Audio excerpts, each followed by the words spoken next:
And good morning, good evening, good afternoon. It's hanging up there. Hey, I'm gonna say this. Anybody who's soft, squishy, uh, exceptionally, you think you are the only thing on earth, you shouldn't be on this channel, right? Um, Anyone who's immature or squishy or thinks they're the only thing on earth, you shouldn't be on this channel. This channel is only for grown-ups who can have an open mind, right? If you can have an open mind, this channel is for you. And don't believe a word I say because this show is only for your entertainment's sake, right? So, you know, um, here's something I want you to hear. Take my hand. Only one strike me down in anger. Here I stand. I forgive everyone. I'm your man. I don't know if the internet angels or demons don't like that song, but they broke contact, and here we're back again. Good morning, good evening, good afternoon. How you doing? So, this show is about forgiveness. You know? What is forgiveness? You know, you want a partner? Take my hand. You want to strike me down? I'm your man. That's forgiveness. That's when you are unconditionally forgiving. What did Jesus say? Turn the cheek. When they nailed him to the cross, Father, forgive them. They have no idea what they're doing. That's unconditional forgiveness. Now, if we all have that in our life, you know, the world would be pretty good. All of the crap that's going on right now is like a joke, you know. So here I am. Take my hand, right? I forgive you. Here we are in a shamanic ceremony. Let this energy,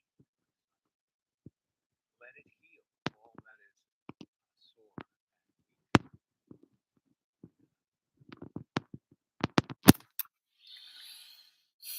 And breathe deep.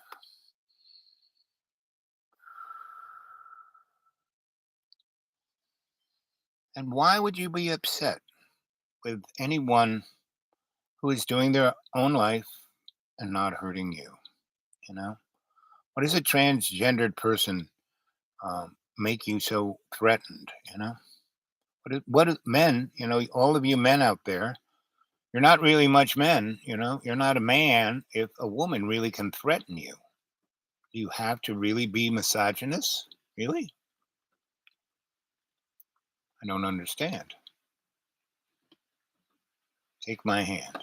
Here comes the rain.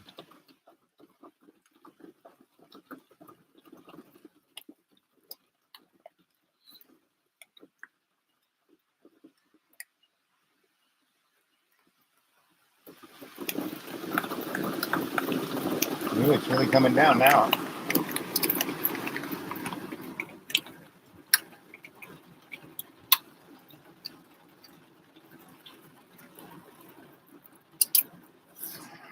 So, what can I say? But I love you, right? I'm here to help. And I know it's scary to step out and have a life where you're in charge. I know it's scary when a mommy and daddy aren't taking care of you. I know it's scary. How am I going to pay my bills? Well, just don't spend any money. You know, I have no one left in my family. They're all dead. You know, I was smart enough to spend time with them. Right. My older sister had all her kids, and her husband left her, and no one would help her. I went. I just took a train ride to go stay and play with those kids. Like I would always hit the Dollar Tree and come with $10 worth of toys. Everyone got a toy. We went out to the park. We flew kites. We played ball. We did all kinds of things, right? And when I talk to them, it's really interesting because so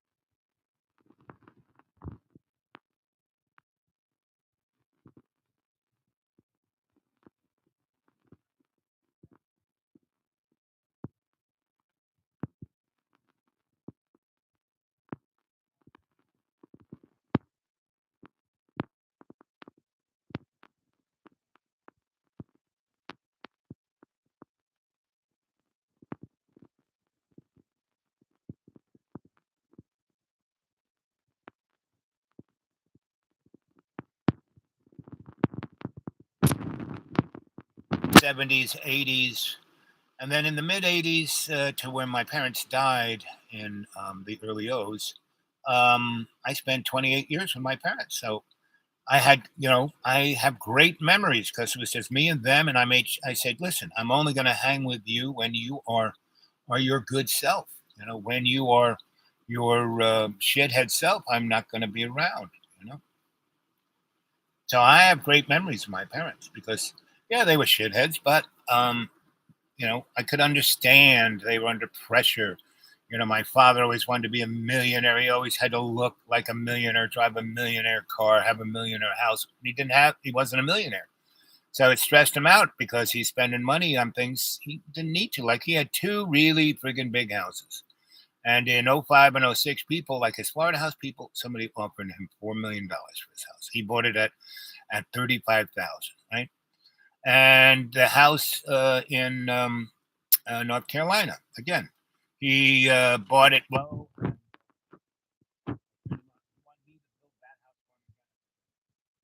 there's an architect I know, all the other stuff I did for you, and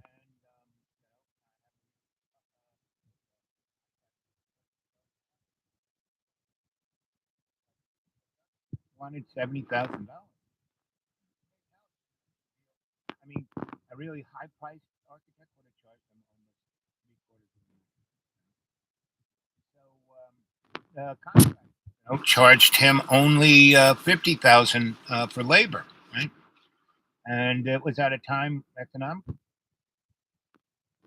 He got himself a really, $2-3 million house for about 400,000, right? And then in the early O's, '05, '06, someone offered him 12 grand, right? I'm 12 million, right? So I said, Dad, sell this stuff, get a small house, be happy. Oh no, I have to keep up to. So then, '08 rolled around and he lost three-quarters of his net worth. So, he kept saying, when I die, and we kept telling my brothers and sisters, when I die, you'll all be millionaires. No, not really. His net worth dropped by three-quarters, right?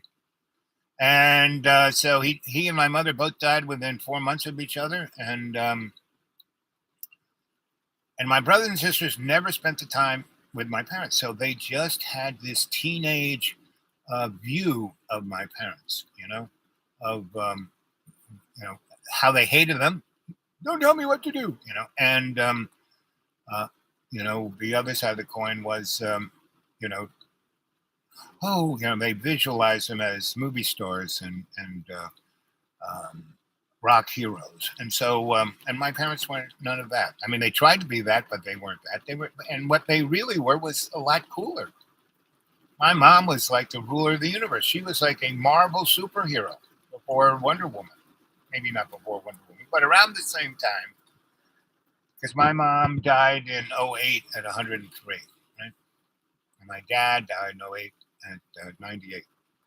My mom was older. So I kind of had the same thing. I was like, I've always been attracted to strong women who are a few years older than me, right? Um, Donna Ann, I think she's a few months older than me. Maybe not. Not quite sure. My second wife, again, she might have been a month or two older than me, maybe a year. But these days, what I have these really sweet affairs to remember, and it's usually with women who are somewhere between 28 and 62. I showed you yesterday a photo of Sweetie, right? This L, and she was uh, she was probably 2-3 years older than me, right? And she was a millionaire, and she was the only one in her family, and her you know the parents died, left her millions, and a big estate and horses and all that, right? So she never really spent money. She spent money on the animals and the estate to kind of keep it up. I mean, she loved it. She got me. I was a guy who kind of, I was still I was in my 50s at that time, so I could still pick things up. Maybe might have been in my 60s, early 60s, but I was still pretty good. But I was starting to pack it on. I was starting to work in the corporate world. So anyway, that's the story about forgiveness. Is to you got to put things in perspective and see what people who and what they really were, and not project your angst and fear onto them, and then blame them for whatever fucked up life you might have. It's not their fucking fault. So that's kind of the storyline. Let's see what else we got here. So it's starting to get a little stuffy. It's kind of getting like a sauna in the car because. If you want a boxer, I'll step in the ring for you. And if you want a doctor, I'll examine every inch of you. I'm getting this out of if you want a driver, climb inside. Fresh Air with Terry Gross. He's interviewing this young lady who is a obviously songwriter. I'm your man. But I found her so honest. I mean, Terry Gross is amazing. I'm your man. Here's Terry Gross. Oh, I wish he could have heard you do it. And that was a song My for whole Leonard left Cohen. arm is tattoos of Leonard Cohen. Seriously? Not joking. Not joking. Oh, wow. I really do feel like he did a lot of work for me that I don't have to do. Like, I know that in all of the searching that he did, still believe that there was something bigger out there, so I don't have to go trying to learn all these other things. I could just trust based on how Leonard Cohen did all that work for us. Yep. So I'm going to ask you to play one more song from your new album to perform it for us. Is there some that you'd like to do? Take It Like a Man. That's the title song from the new album. What does that phrase mean to you, and why did you want to work it into a song? I didn't know I was going to work it into a song until I got to writing it. In a lot of it's multi-layered, the meaning "Take It Like a Man," but a lot of times when you're growing up and taught how to be successful and how to be to survive in the world as a woman with a career and all this stuff, and probably many young kids are taught this, like, don't cry, don't show your emotions, be stoic, be strong, everything else is weakness. And, because I was in the time of my life where I was having the disconnect in my marriage and not feeling great with music, but I discovered that it takes a lot to be vulnerable, and it takes a lot to talk to folks and to understand each other. And I think there's more valuable strength there than there is in suppressing your emotions and poisoning yourself with your own feelings, I guess. Would you play Take It Like a Man for us? I would love to. Like a common blue, I started hearing bird song everywhere, a lark in the shower, from the night to the morning after.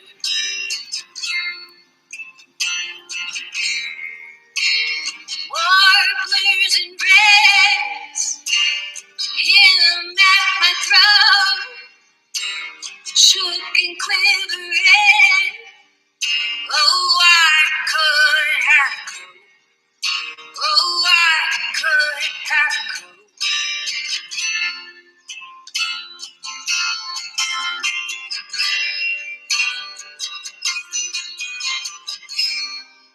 I was stared by your rings. I know what the cost is. In the octaves of consequence, I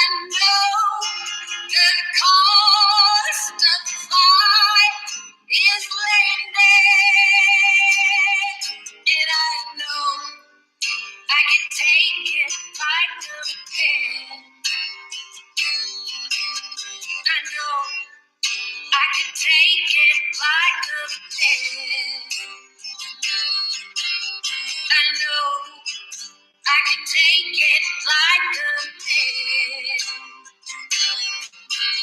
I know I can take it like a man.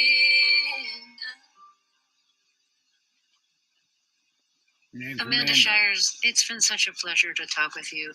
Thank you for doing the interview. Thank you for performing for us. Thank you for your songs. Thank you so much, and thank you for putting up with me, and thank you so much for having me as a guest. I'm a big, big fan. And me of you, so thank you. And I also want to thank Zach Setchfield for playing guitar, and also Diane Waller, engineer. So, Your end of the music and the conversation. now that's somebody who really, puts it out, her emotions, and that's what makes art, Now, when we listen to, John Birmingham's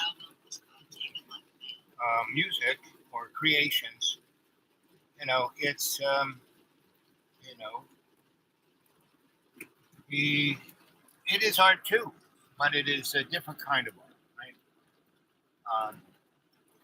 And it almost needs more understanding. This artist like that, Leonard Cohen, connects. Right now, I'm going to read you some of my my writing, and this may give you a sensibility of where I'm coming from.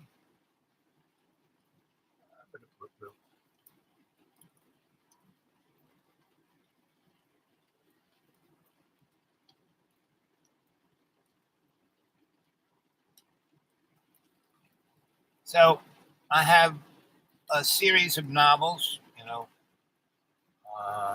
one's called Death, Ear, Hair, Legend, Legacy, and this one is, I think it might be Death. But I'm just going to show you that when you read my novels, you can start anywhere in the middle. This is page 42. And this is section, it's called Your Prejudice. That's what I am here to do, to put the word in front of you. Remember the word, sacred and holy. Without the word, God could not have said, and in the B, without the word, there'd be no, let there B. These words were from my new Revised Standard Version Holy Bible. So who revised it? Why did God's word need to be revised? How can God's word be standardized, and to whose standard? The first Bible I read was in Hebrew by the numbers. The second Bible was Greek, everything somewhat the same, but not by the numbers. The third Bible was in Latin. It had two parts, the old Jew part and the new car, shiny snake oil salesman, sleight of hand, New Testament, smelly part. It seemed to have been written not by God, but by semi-illiterate monkey boy politics. It was called the Holy Bible. Like it had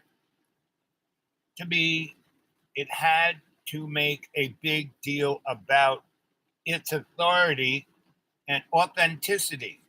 This new version, first and one of many to be revised, with the poverty of our separation from God's abundant ego from one love, meaning God was the sticky flypaper of ego that we poor monkey children are stuck to. From one love, that which is our spirit's birthright, what are we? And what gives us a birthright? Are we made in God's image, or it's made in ours? And what is God's name? Or what is God? But God. And what is God? By monetizing God into God's word, into transactional self-loathing, ego is the big sin of taking. God's Our Cog's name is in vain. Cog's name in vain. By monetizing God into Gob's word into transactional self-loathing, ego is that big semicolon big sin of taking Cog's name in vain.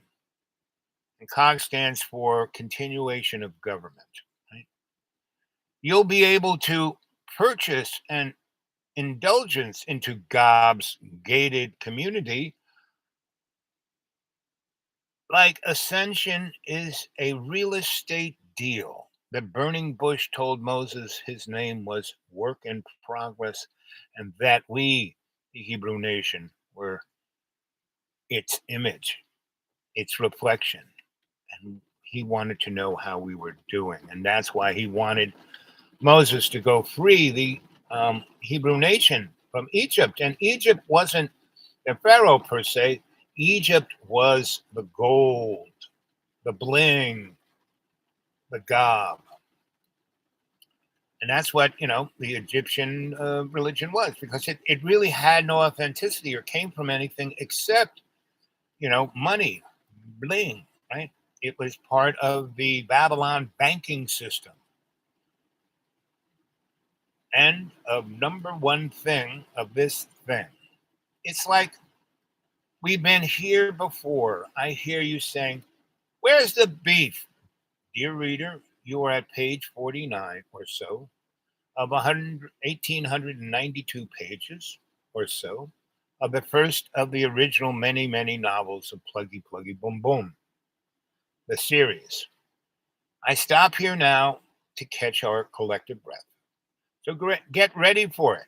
I have just been exemplifying the walking, brain dead thinking of we, the Homo sapiens, saps, that has kept us in the hellishness of our ugly fascist bags of waters, mud puppet, zombie illusion, non existent, junky reality, killing to live in the nightmare of our own creation. Same as it ever shouldn't be. Frackin' wake up, morons!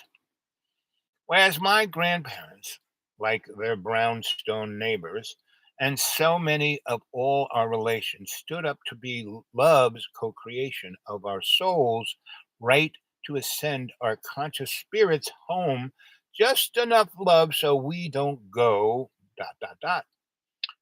Every 10 times 2 times 29 years, we brain dead thinking ourselves as the new improved top of the bunch. We, the world, is all about me, Homo sapiens saps, find ourselves at the precise where just before the great splat, we see the universe does not revolve around us. You does not revolve around you. Your life is not about you. It's about the we in all of us, all our relations.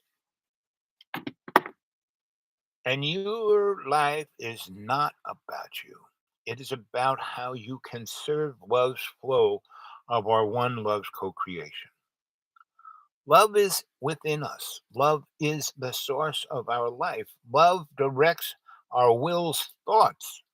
Yet, always the lemming that we collectively are, ready to tie our soul like Wily Coyote to a big Acme Roman candle, we end up inevitably at the bottom of the canyon with the Greek guy dropping that boulder of tomorrow and tomorrow upon us, where we always end up splat.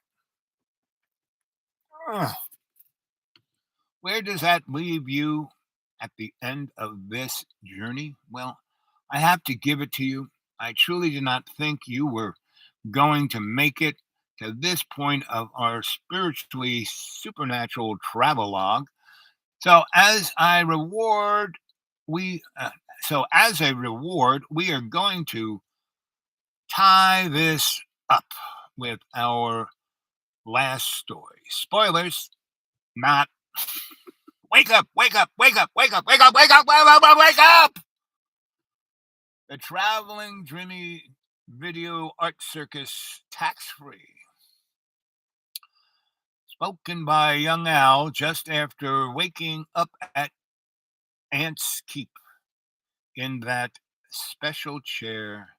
And then he remembered back in 1971 when I lived in Tesla's lab in his Mohawk Electric building, where the Montauk project started off on Duane Park on the corner of Hudson and Duane in New York City. One of my clients was Grandpa Hotel Bar Buddy, where I kept his building size butter reefers cool man cool, along with all the dumpster eggs and cheese and butter I could have for our dumpster dive restaurant. That's when I realized that, you know, you really don't have, I mean, like all the food, I just made myself a grilled cheese sandwich from cheese I found out at the bottom of the box. So the pack hadn't been opened, it was still sealed. It was Swiss cheese. And in the bag was ham and rye bread. And the eat by date on the cheese was December 11th, 2019. Right here it is, 22 in September, and it's 9/11 today. Happy birthday, all you dead people! You know, all those millions that we killed. Happy birthday! I'm sure you're happy. All you children who died of American napalm in Iraq and Afghanistan and Syria and Lebanon and Libya and Egypt and all the rest are really happy. Really happy about that Arab Spring that the CIA perpetrated on you all. So good luck with that.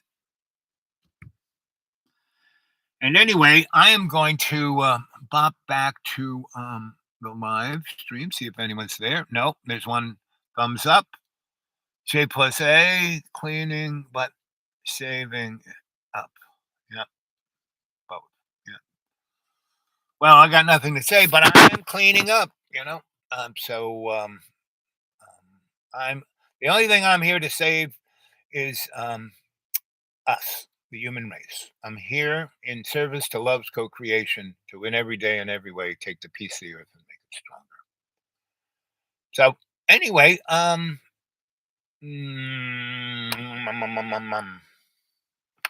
let's see if Miss J and A will call up.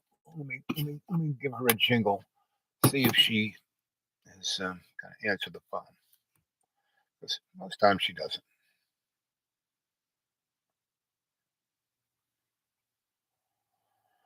Boo, ba-doo, boo, boo. Ba-ba-ba-ba-ba.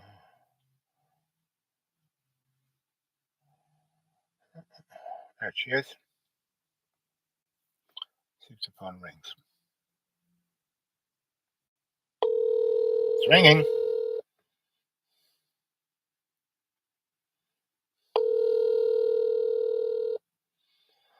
Do do do do do.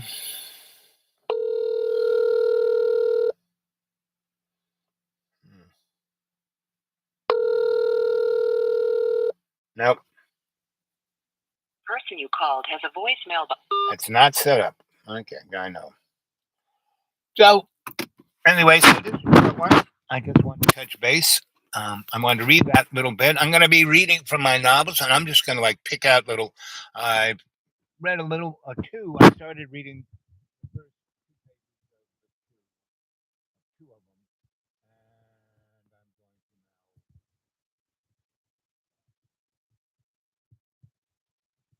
to and wherever I've left off editing, and there you are. So I'm going to bop out of my laptop and go over to my phone and see.